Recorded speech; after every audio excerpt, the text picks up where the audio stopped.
You ever get that feeling that you've just lost track of who has your data? I mean, think about it. Your driver's license, your email, your address, it's just kind of everywhere.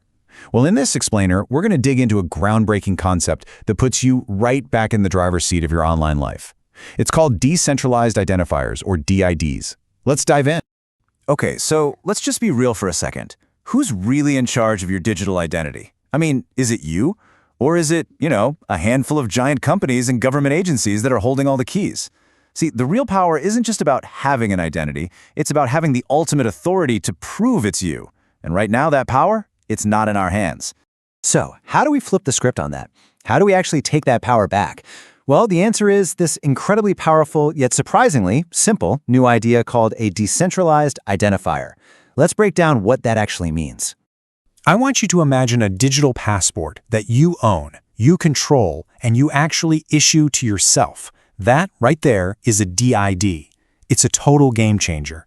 It takes the power to create and manage your identity away from big tech and governments and puts it right back where it belongs, with you. So what's the magic here? What makes these DIDs so special? It really all comes down to three key properties. First, they're decentralized. That means there's no single server to hack, no central company that can just decide to shut you down. Second, they're permissionless. Anyone, and I mean anyone, anywhere in the world can create one without having to ask for approval. And third, and this is a big one, they're portable. Your identity finally goes where you go, breaking you free from being locked into just one platform. Okay, so you've got this cell phone ID, which is an amazing start. But let's be honest, a passport is only useful if it's got some stamps in it, right?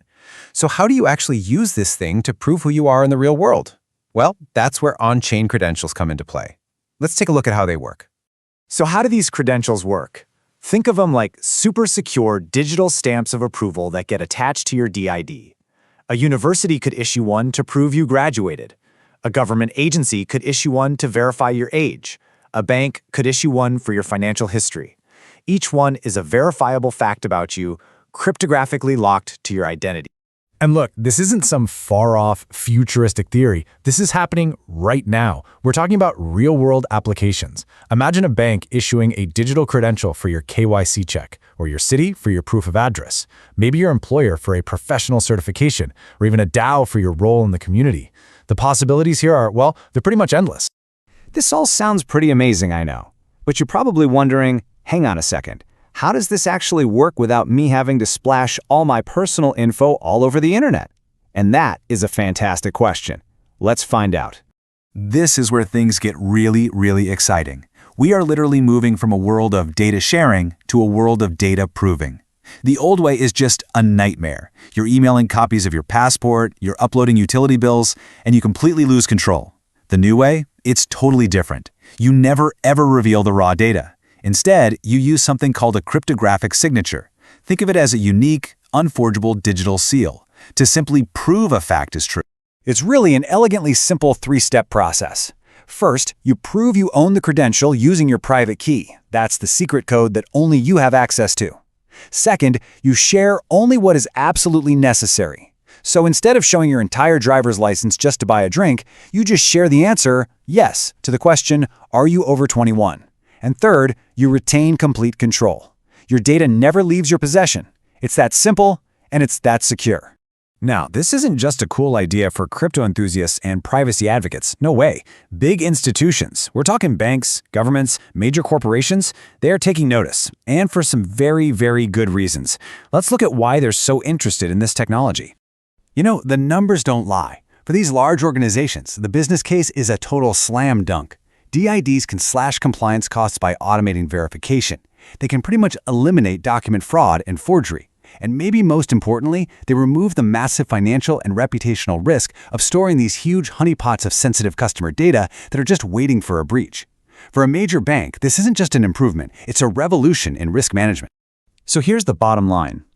This is a true win-win situation. Companies become radically more efficient, cutting down on all that manual paperwork. Users get their privacy back, which builds incredible trust and loyalty. And everyone can more easily meet the strict data protection rules that are becoming the standard across the globe. That's why we're seeing banks, exchanges, and even governments jumping on board so quickly. So we've seen why institutions are so excited, and we understand the mechanics of how this all works, but believe me, this is just the beginning. This new foundation for identity unlocks a future that was pretty much impossible before. Let's take a look at what the horizon holds. Make no mistake about it, DIDs are not just another app or some niche feature. They are the fundamental bedrock, the essential backbone for the entire future of digital identity. Everything that comes next, from your online reputation to a more open and fair financial system, it's all going to be built directly on this foundation of true self-ownership. So, think about this. What happens when this self-owned identity starts to build a verifiable, trustworthy reputation on-chain? What if your identity itself becomes the key that can unlock your entire financial future? We're going to explore exactly that in our next explainer as we dive deep into the fascinating world of digital reputation and its powerful connection to credit. You are not going to want to miss it. Subscribe and visit Web3 Newswire for visibility and credibility of your Web3 projects.